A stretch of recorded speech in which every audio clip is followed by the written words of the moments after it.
Vamos a repasar brevemente algunas noticias del tipo económico que interactúan con las últimas apariciones de Milei estos días, que tienen que ver con jactarse básicamente de su gestión económica, que obviamente no está dando los resultados que igual nadie esperaba. Publicó este tuit el presidente, hoy lo publicó, que dice: test para detectar idiotas. Durante la versión peronista de los 70s, se intentó combatir la inflación con controles de precios y regulación de cantidades, mientras había déficit fiscal que se financiaba con emisión monetaria. A su vez, se controlaba el tipo de cambio. Eso llevaba a la pérdida de reservas y en el medio de una situación de la que nadie se quería hacer cargo, llegó Celestino Rodrigo para ser un héroe y sinceró la macro. El resultado, una sextuplicación de la inflación y caída de la actividad. Desde tu punto de vista, ¿quién es el responsable del desastre? Es impresionante porque esto lo plantea en una lógica de hizo lo mismo que yo, porque es exactamente, ¿se acuerdan? Asumió Caputo, liberó el tipo de cambio, eso generó una inflación tremenda, imposible, generó una cantidad de gente que cayó en la pobreza por la cuestión de los números inflacionarios, y ellos dicen que era inflación reprimida, por eso le atribuyen la cantidad de pobres y esa inflación a la gestión anterior, como si no tuvieras ninguna opción, como si no hubiera otra forma de política económica, o como si incluso en ese sinceramiento presunto no pudieras tomar políticas que compensen precisamente para que básicamente no seamos todos más pobres como somos ahora, después de aquel momento en el que se nos saqueó parte del ingreso, parte del salario. Bueno, él plantea como que en realidad los responsables era el gobierno anterior, que igual tenía un descajete total, pero sí que cerró el año 74, esto lo preparé especialmente para el programa que salió por los 50 años de la dictadura. El año 74 tenía unos números tremendos, venía de 10 años de crecimiento industrial ininterrumpido en Argentina, estábamos más cerca del 50-50, ese que tanto hablaba Cristina, de la participación de trabajadores en capital y trabajo, y el Rodrigazo, Celestino Rodrigo, rompió esa situación y, en términos de Milei, sinceró, ¿no? Todas esas cuestiones reprimidas. Entonces, ¿de quién es el responsable del desastre? Pregunta. Entonces le empiezan a contestar. Y estaba muy encendido Milei. Acá Nicolás le pone test para detectar gordas. La gorda Milei miente por sobremanera con los datos de inflación, del IRA, cada vez que habla de una conferencia y se comporta como una gorda muy gorda, porque hay un rumor de que a Milei no le gusta que le digan gorda, entonces le están diciendo gorda. Por eso aviso, porque es una cosa que se está hablando en Twitter, pero lo leo solamente porque Milei contesta, no porque adhiera. Falacia de pista falsa. Una nueva falacia, amigos. Es muy simple. Los que crearon. Me encanta que este solo le contesta para decirle gorda, para molestarlo. Y él le contesta en serio. Falacia de la pista falsa. Es muy simple. Los que crearon el problema o el que lo sinceró, Celestino Rodrigo, no puede ser que te sea tan difícil elegir una opción. Vamos, tú puedes. Nadie estaba eligiendo una opción. Solo te estaban diciendo gorda. Matías le dice: pero esta es fácil, el responsable sos vos, que en vez de estar laburando para arreglar el desastre que estás haciendo, te vas a Hungría a que te den otro premio falopa. Milei, si te parece que tener una reunión con un presidente y un primer ministro, apuntar acuerdos en materia energética y ser el primero no europeo en cerrar una cumbre europea en la CEPAC, el problema no es mío, sino tu falta de perspectiva, seguir participando. Acá lo ponen a Milei como gorda y él contesta: muchas gracias por documentar mis mejoras físicas. La verdad está especial Milei, está lo más bien contestando. Cuestión, tras 9 meses de suba inflacionaria ininterrumpida, ¿se acuerdan que Milei decía primero que en un año y medio, después que para agosto de este año se iba a terminar la inflación, después que para agosto de este año el número iba a empezar con 0 o con 1 o no sé qué, y ahora ya está moviendo nuevamente los lapsos en los que en teoría se esperaría la caída de la inflación? Esto decía en el cierre de la CEPAC en Hungría. Gracias a aplicar con convicción nuestra heurística que logramos sacar el país a flote. Es decir, de una inflación que venía viajando al torno del 15.000 anual, pasamos a una inflación que está en torno al 30 y probablemente sobre el final de nuestro mandato, en este primer mandato, digamos, la terminaremos por desterminar. Bueno, por fin la van a terminar por desterminar, que también dan ganas, pero ya sobre el final del mandato, falta un año y medio, infelizmente. Falta un año y medio todavía. Así que a seguir negociando como se pueda las paritarias cuando ellos le ponen techo, ¿no? Y por debajo de la inflación. Se espera para la inflación de marzo 3% o arriba. Bueno, eso dijo Karina. No, 3% o arriba se espera para marzo. Hace 9 meses ininterrumpidos que sube la inflación en Argentina.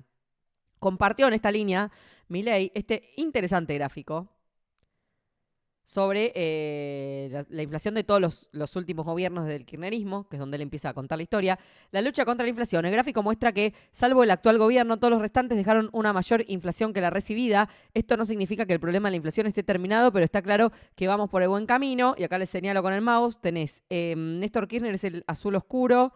Empezó, bajó un montón, obviamente era una crisis tremenda, y terminó 1.4 arriba de donde la enganchó. A ver, sí. Después tenés Cristina 1 y 2, que es el azul es este azul. Hizo toda esta deriva, se disparó, como sabemos, desde, entiendo que es 2014. Ahí va contando la cantidad de meses de gestión abajo. Bueno, y terminó en su vida. Luego lo agarró Macri, que partió de este punto en el que dejó Cristina y terminó 2 puntos arriba. Después Alberto Fernández. Acá se ve bien claro el descalabro de la pandemia, del endeudamiento previo que dejó Macri también. El otro día hablaba con un amigo que es economista sobre cómo la deuda y el pago de deuda es uno de los factores más inflacionarios que existen, y él nunca lo computa. Fíjate, bueno, entre el endeudamiento que teníamos en la pandemia y la emisión que hubo efectivamente por la pandemia y la emisión que hubo para ganar las elecciones, fíjate cómo se descalabra en los últimos meses de Alberto Fernández y sobre todo de Sergio Massa. Y por último Javier Milei, que todavía no terminó, hasta donde yo sé. Pero sí, obviamente, después precisamente de ese descalabro, que también fácil tener menos que eso, creo, no lo sé. Sobre todo destruyendo la actividad económica por completo, parece fácil. Claro, el Zócalo me está tapando un poco el gráfico, recién me doy cuenta. Bueno, chicos, se está haciendo lo mejor que se puede. Él por ahora sí puede jactarse de que está por debajo de cómo la recibió, que era una inflación deschavetada, que precisamente todavía sigue como siendo un argumento para muchos que apoyan a esta actual gestión en comparación al descalabro total que hizo Sergio Massa. Me tienen podrido con el 17.000% de inflación. Sí, eso es agotador, realmente. Bueno, ¿qué más tengo para compartirles? Bueno, Milei viajó el fin de semana, como saben, a Budapest, donde tuvo reuniones con el presidente de Hungría, o el primer ministro, bueno, con Víctor Orbán, que es muy amigo de sus amigos, no de los de Milei, de los suyos, como por ejemplo Vladimir Putin. Ahí Milei participó de la ceremonia de cierre de la Conferencia de Acción Política Conservadora, la CEPAC, que hay básicamente una por mes y él no se pierde ninguna, porque estamos acá pagándole la militancia a Milei, ¿sí? Le pagamos con la nuestra, creo que salió como $200.000 este viaje, no me acuerdo dónde lo leí, para que él vaya a militar allá sus ideas. Después, ¿se acuerdan cuando en una época se enojaron porque la Cámpora tenía unos chalecos? Era una inundación. ¿Con qué se han pagado esos chalecos? Bueno, el tipo se va 2 veces por mes a no sé dónde a hacer su militancia, tiene derecho a militar, pero lo pagamos nosotros y es internacional. Bueno, y lo reconocieron con un honoris causa en la Universidad de Ludovica Noskiru. Pasaron muchos días, pero no quiero dejar pasar este fragmento tan cortito y tan gracioso. Esperen que les comparto, es espectacular. Hello everybody, I'm the lion. Otro que fue al Cuy, ¿eh? ¡Ay, cómo hubiera entrado ahí el chivo! ¡Hello, everybody! Buah. Ella quería hacer un corte serio para YouTube y después termina cantando los Backstreet Boys. Bueno, ¿qué más tenemos para comentar? A ver, Milei también volvió a decir allá en Hungría que él sacó de la pobreza a 15 millones de argentinos. Sin embargo, y acá varios datos, el dato de pobreza se está esperando, está por salir, creo que sale en marzo, el trimestral. Sin embargo, datos todos de las últimas semanas, los supermercados bajaron 1.2% sus ventas interanuales. Supermercados, no estamos hablando de yates, que capaz está yendo mejor. Ir a comprar los bienes de la vida cotidiana, de la primera necesidad. Los argentinos estamos comprando 1.2% menos de esos bienes de la vida cotidiana.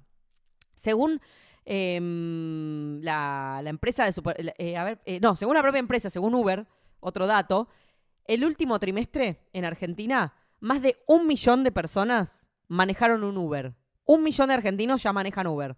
La gran mayoría, reporta un informe de propio Uber, lo hizo durante menos de 20 horas semanales, lo que significa que es un trabajo complementario, no es el trabajo full time. Quiere decir que no estás llegando con tu salario a cubrir tus gastos y por eso salís, si se da cuenta uno, si toman algún Uber alguna vez, gente que justo tiene auto y está saliendo a hacer unos mangos extra para completar.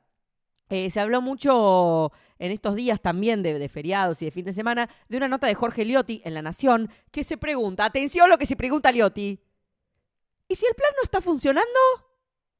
Ah, bueno, para esto estudiaron tanto ustedes. Es impresionante, amigos. Es impresionante que los más grandes popes del periodismo, de los medios más consagrados, estén finalmente dándose cuenta que el modelo que ya aplicaron los milicos, como vimos, el modelo que aplicó Menem, el modelo que aplicó Macri y que ahora aplica Milei y que ninguna de las veces redundó en más riqueza para los argentinos, efectivamente no está dando los resultados que esperaban. ¿Sí puede ser que el liberalismo no funcione tan bien como creemos? O sea, funciona bárbaro para quienes se benefician de ese nuevo reparto del ingreso entre capital y trabajo. Pero en términos de una sociedad más igual o igualitaria, en términos de un mejor salario, de una mejor distribución del ingreso, bueno, no. Igual es exactamente lo que votaron, porque Milei te dice la justicia social es una aberración, es un robo, no sirve. Tiene que haber desigualdad porque es lo que cada uno se merece. Entonces nadie jamás prometió más igualdad. Salarios más altos sí prometieron. Están mintiendo con eso. Lo demás no prometieron. Bueno, Liotti se pregunta, ¿y si el plan no está funcionando? Y es raro pensar que podría funcionar el plan si no se crea o sea, no se crean empleos porque básicamente se destruye empleo.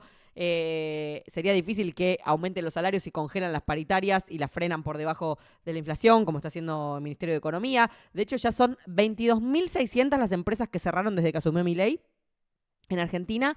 Ese número representa el 4.4% de las empresas totales que había, la cantidad total que había al asumir Milei.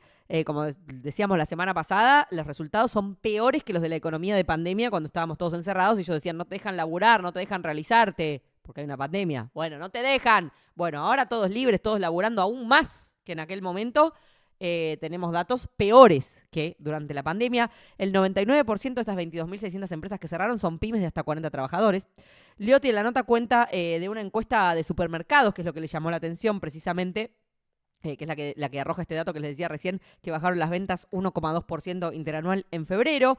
Y arroja también esta encuesta que aumentaron los encuestados que admiten Historiatos Desolador, que admiten que se están salteando una comida diaria en general en el almuerzo, ¿sí? Hay gente que comía 3 veces por día y ahora come 2 veces por día, que compensan esa comida con una suerte de merienda de galletitas y mate cocido, que no es nada distinto a lo que les contamos la semana pasada en base a un notón de Natalie Rizzo en el diario AR, que daba cuenta de que cada vez más gente dejó de comer en el laburo o come alimentos de peor calidad, incluso gente con ingresos que podrían ser considerados altos. Todos están ajustando la calidad o la cantidad de su comida. Esto coincide con este dato de supermercados, que la gente está dejando de almorzar en Argentina, ¿sí? El estudio que reporta Liotti da cuenta de que los supermercados venden cada vez más hidratos de carbono en detrimento de carnes y verduras, porque además de comer menos cantidad, estamos comiendo cada vez peor, más hidratos de carbono, que sabemos que nutricionalmente son peores. Todo esto sumado también a la morosidad inédita, de la que venimos hablando hace semanas, que la morosidad en los bancos está en el 10%, cuando lo normal es 3%, en plataformas está cerca del 27%, y si mal no recuerdo, porque este dato lo estoy diciendo de memoria, el 25%, no quiero decir mal el dato porque, bueno, no sé si no es más alto. Muchísimos argentinos, muchísimas familias están adeudados y no se entiende tampoco cómo se va a empezar a resolver, ¿no? Ese endeudamiento de las familias. Y a todo esto, que responde obviamente a este enarbolamiento de Milei, de que está sacando a argentinos de la pobreza y demás, se suma el dato de desempleo que se conoció la semana pasada, que el desempleo trepó a 7,5% en Argentina, 1,1 puntos por encima de la medición interanual anterior. Pese a las plataformas que se supone que contienen parte de ese desempleo y pese a que en 2025, según reportó en estos días el INDEC, en Argentina la economía creció 4,4%, ¿sí? O sea, tenemos un mayor desempleo, una peor alimentación, argentinos teniendo cada vez más trabajos para poder completar sus ingresos, mientras que el PBI creció 4,4%. Esto es un fenómeno hasta donde sé inédito, que tiene que ver precisamente con que hay un crecimiento económico a la vez que sube el desempleo. Entonces la venta que te hacen de vos vas a perder el laburo ahora en estas industrias, pero se va a reconvertir la inversión y vamos a traer estas otras industrias y vos vas a tener laburo de otra cosa, como si vos pudieras reorganizar tu vida, te mudás de José Cepaz a ¿dónde está la inversión en Vaca Muerta? A Anhelo, ponele. Te mudás, cambias tu vida, cambias todo. ¡Cambias todo! Deja todo, que los chicos dejen la escuela, mudate a donde haya trabajo. Bueno, ni siquiera es así. Aun si esa ficción fuera posible, ni siquiera es así. Porque ramas que generan ese crecimiento no generan empleo, porque son las ramas financieras y las ramas extractivistas. Y eso es lo que explica este fenómeno insólito en el que crece la riqueza y, sin embargo, los argentinos tienen cada vez menos trabajo y son cada vez más pobres.